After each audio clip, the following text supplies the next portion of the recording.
sharing with you in this video how to master your emotions to create the life you want. And so what I really believe is that what this video is going to do is have it so that not only are you going to be able to use emotions to your advantage to be able to create what you want, but no longer will you be defined by them. You won't be defined by your emotional states. And I believe that a big problem a person can have is when they identify with an emotional state that they're experiencing. And so what this does is, in my personal belief, this literally stunts your creative power. It stunts your creative life force, because you can't be the best, most creative, most vibrant, most excited version of yourself while you're identified and attached to an emotion.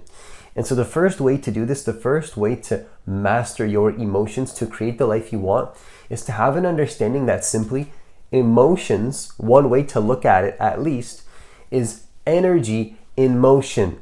That's what they are. Now, of course, it's just a generalization. It's, pretty much safe to say that an emotion is much more than just this. However, just one way to look at it is just to see that an emotion is just energy sort of flowing. It's energy just sort of moving. It's energy that is in some type of movement.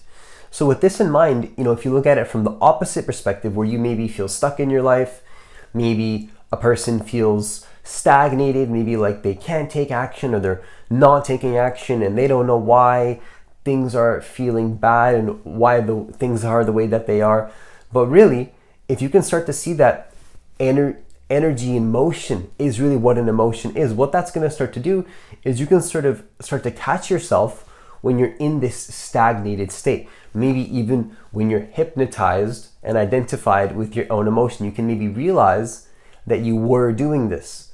So in that moment of realization, I want you to notice as well that no longer are you identified with it, because the moment there's a realization that there's no more an identification with something, where you realize that you are not it, you are not the emotion, immediately that separation creates a powerful opening of an energy, in my personal belief, where now you have more creative power to be who you want to be, to define your identity the way that resonates for you, rather than just some unconscious conditioned pattern that's maybe coming up in your field of awareness.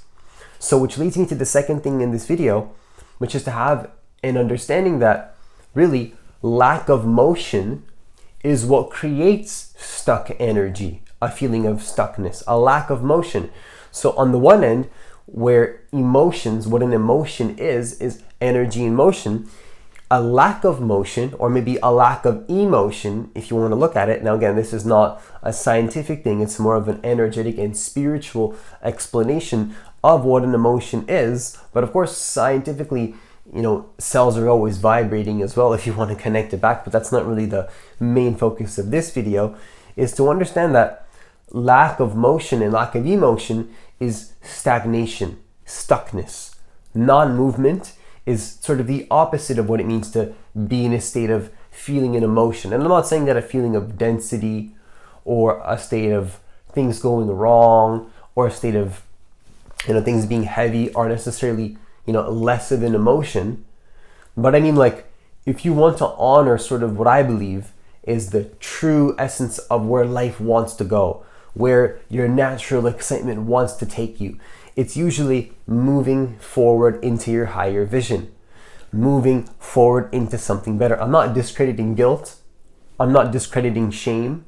I'm not discrediting any emotion. In fact, I highly encourage you and every single human being to feel every single emotion, whether it's guilt, whether it's shame, whether it's resistance. But I also would want you to start to notice as well in your life when these emotions, you feel more of them. When? Usually when we're hypnotized by an emotion that comes up about something negative or a life circumstance, we feel it once, but then we replay it over and over and over. So I'm not against feeling an emotion. What I'm quote unquote against is replaying it and then taking a past situation and then allowing that to carry and linger in your present and stop you from creating something that you want in the future.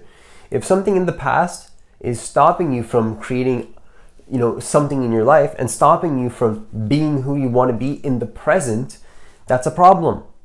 That's a problem. So I would invite and encourage you to start to notice when you feel that lack of motion in your life, that lack of change, and you feel stuck. Replace that with action, radical action. Get the energy in motion, whether that means physical movement, whether that means visualizing a different thought, seeing the situation different in your mind, whether that means thinking and having a different perspective. Whatever it means for you, whether it's a mental thing, whether it's an emotional thing, whether it's a physical thing, whatever the case might be, connect it back to the spirituality of it all, the essence of it all, and then see that that's what's gonna make it so that you can move that energy through once again, because there's no identification with it. There's no identification with the problem. When there's no identification with the challenge, you don't become entangled with the challenge.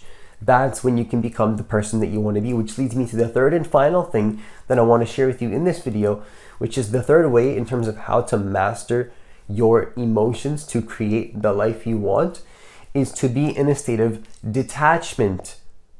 A state of detachment. When you can have detachment and not be attached to your emotions. So in other words, there's no entanglement, no identification with the emotions, whether positive or negative.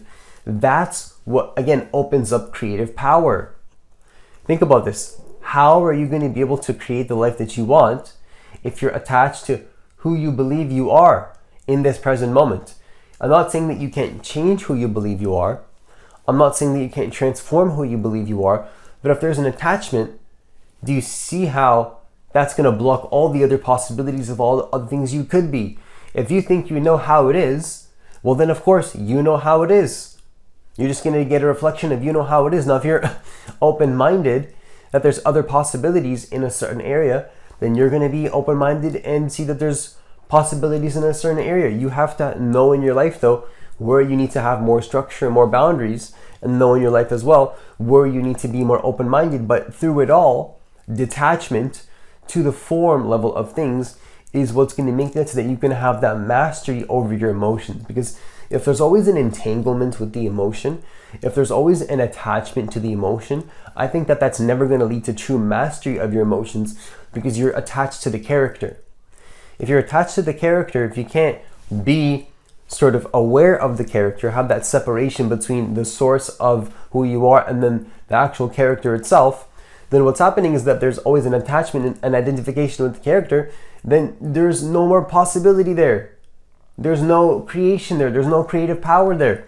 And if you really look at it, it makes sense, because there's no awareness that you can have a different action plan, be a different person, think in a different way. It's the same thought patterns, same actions, same loop of things, which is not necessarily bad, but if you want a different result, then in that context, it is, so to speak, bad.